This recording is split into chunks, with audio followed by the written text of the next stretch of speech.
Assalamualaikum warahmatullahi wabarakatuh. Jumpa lagi dengan saya, Irwan Nur Prabowo, dalam acara cerita horor Rembang. Seperti biasa, di sini saya akan bercerita tentang horor. Kembali kali ini saya membawakan cerita yang berjudul Perpustakaan Sekolah, karya dari Erni Prestianti, sahabat kita semua.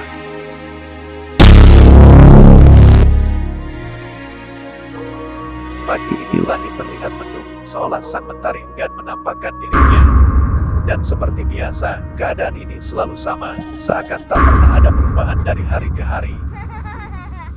Hari ini, aku datang terlalu pagi, dan seperti hari-hari sebelumnya, belum banyak manusia-manusia di sekolah. Aku pun langsung menuju perpustakaan sekolah, satu-satunya ruangan yang selalu menenangkan hati. Beruntung, hari ini Bu Yuli, penjaga perpustakaan, sudah datang. Mataku pun langsung tertuju pada sebuah novel, keluaran terbaru di salah satu rak buku perpustakaan itu. Setelah menemukan tempat duduk, aku mulai menikmati bacaan novel itu. Tak lama kemudian, keasikanku pada novel ini terhenti seketika saat terdengar bunyi ketukan pada rak buku belakangku. Tapi, saat kulihat, tak ada apapun atau siapapun yang menyebabkan bunyi tersebut.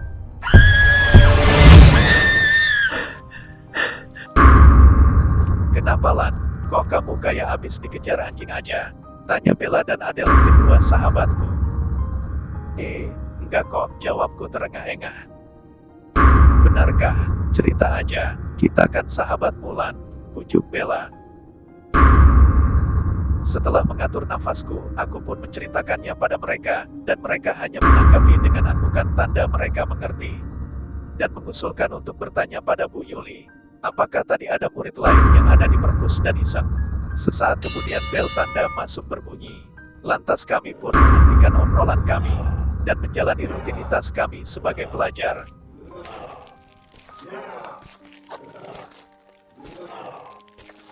Sedetik kemudian lampu mulai terlihat berkedap-kedip, Nyala. mati, dan mulai terlihat sosok seorang anak perempuan. Dan semakin lama nampak semakin nyata. Kulitnya terlihat sedikit mengelupas, dan wajahnya amat sangat pucat. Dan tepat di depanku anak itu mengeluarkan selembar foto, seperti foto keluarga.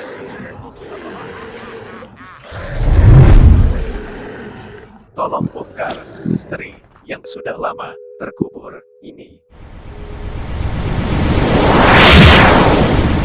ucapnya dengan suara serak dan terbata-bata, dan memberikan foto itu. Kemudian sosok siluet itu menghilang dan kami terduduk lemas di sana. Bu Yuli menghampiri dan menatap kami dengan heran.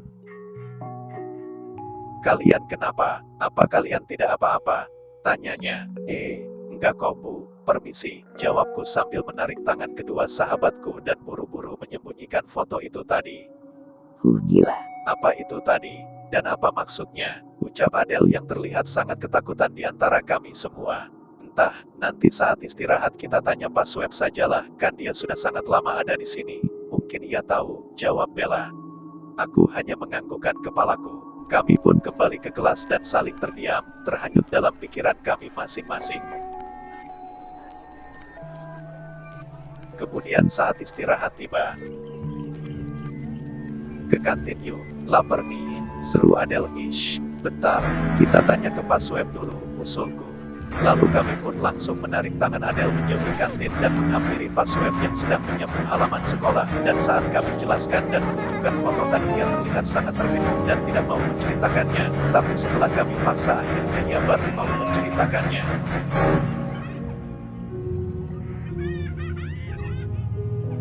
"Dulu sekitar 6-8 tahun yang lalu di sekolah ini, mereka berdua menghilang," ucapnya sambil menunjuk dua orang anak itu. "Dan seminggu setelahnya, mereka baru ditemukan, tapi mereka sudah meninggal dengan keadaan yang ganjil, karena leher mereka tampak seperti ditusuk puluhan pisau tajam dan panjang, lalu isi perut mereka, usus dan sebagainya tidak ditemukan. Kemudian selang beberapa jam di rumah sakit, mayat mereka tiba-tiba hilang dari kamar autopsi.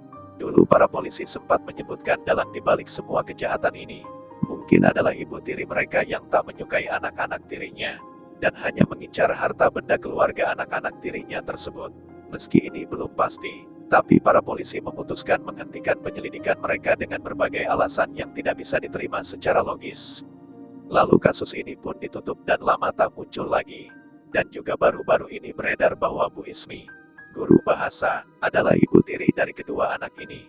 Terang Pasweb panjang lebar. Lalu bagaimana dengan ayah kandungnya, Pak? Dan kalau boleh tahu siapa nama kedua anak ini? Tanyaku. Ayahnya meninggal karena kecelakaan lalu lintas dalam perjalanan menuju ke rumah sakit waktu itu. Kalau saya tidak salah ingat, nama mereka adalah Tia dan Vino. Jawabnya.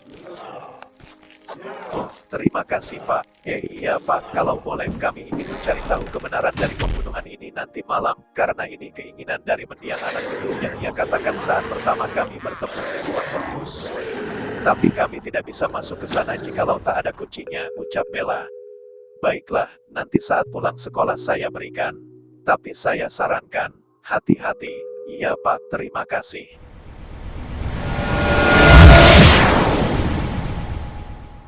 Saat pulang sekolah sesuai janjinya, Pasweb memberikan kunci serep ruang perpustakaan dan sesuai rencana pula kami pergi ke perpustakaan sekolah malam ini.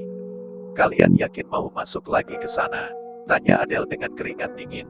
Kenapa? Takut? Ayolah Del, bujuk Bella. Ya sudahlah, jawab Adele pasrah. Malam itu terasa sangat sunyi senyap, hanya terdengar suara jangkrik dan semilir angin menemani kami bertiga. Saat kami mulai memasuki ruang perpustakaan, hawa dingin yang menusuk tulang mulai menyerang, disusul semerbak harum melati dan kemenyan dan perlahan bulu kuduk kami mulai berdiri.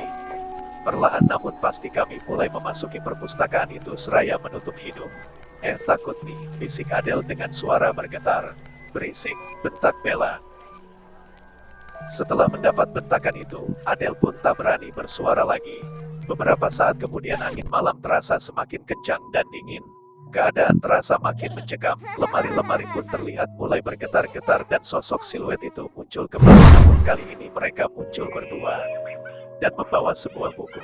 Aku pun mengambil buku tersebut dan membacanya. Ternyata itu adalah buku harian kedua anak itu. Di sana pun tertulis bahwa ibu tiri mereka menculik dan menyiksa mereka tanpa ampun dan belas kasihan. Tiba-tiba dari belakang mereka terdengar suara langkah kaki. Saat mereka membalik badan ternyata itu adalah Bu Ismi. Senyum mereka menyeringai, seolah mereka juga menaruh dendam kepada kami. Kualihkan pandangan mataku ke arah lain, tapi mendadak aku terkejut saat mengetahui guru itu tepat ada di depanku.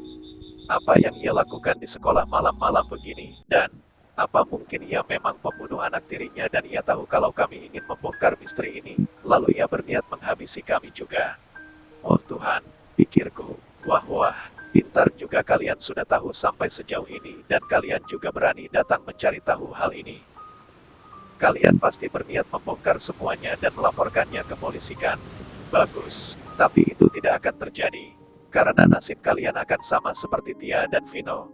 Kalian akan menghilang di telan waktu dan membusuk di sudut ruangan ini selamanya. Hahaha, teriaknya. Gila, orang ini tidak waras. Gumam Bella. Ayo pergi, ucap Adele sambil menahan tangisnya karena ketakutan. Mau kemana kalian? Kalian takkan bisa lolos, ucapnya saat ia mengayunkan pisau ke arahku. Namun terlambat, pisau itu terlanjur menggores lenganku. Tawa Bu Ismi semakin keras seperti orang kesetanan, sangat berbeda saat ia mengajar di kelas begitu sabar dan lemah lembut. Tapi, tiba-tiba, Pasweb memukul kepala Bu Ismi dengan pemukul baseball. Seketika itu juga Bu Ismi pingsan. Maaf, aku tak sanggup menahan semua dustaku selama ini, dan aku tak mau terus-menerus ada di bawah ancamanmu, ucapnya. Apa maksud Bapak? Tanya Adele. Dulu saya mengetahui semua kejahatan yang ia lakukan, tapi karena ancamannya saya baru berani mengatakan hal ini pada kalian tadi. Maaf, jawabnya sambil melihat siluet dua anak itu. Lalu apakah Bapak tahu di mana mayat mereka? Tanyaku. Ya, saya tahu. Mayat mereka ada di sudut kiri ruangan ini. Ditimbun oleh semen dan bebatuan, sambungnya. Keesokan harinya, Bu Ismi ditangkap dengan barang bukti buku harian yang diberikan mendiang Tia dan Vino malam itu. Dan juga dari pengakuan Pasweb. Lalu ruangan itu dibongkar, dan benar saja di sana ditemukan tulang belulang yang tersemen. Pasweb pun ikut senang karena ia sudah tak mempunyai beban dustaan lagi. saat penguburan jenazah Tia dan Vino. Sekilas aku melihat siluet mereka. Mereka melambaikan tangan kepadaku dan mengucapkan terima kasih. Aku pun hanya tersenyum mengetahui mereka akhirnya tenang di alam sana dan kembali pulang ke rumah.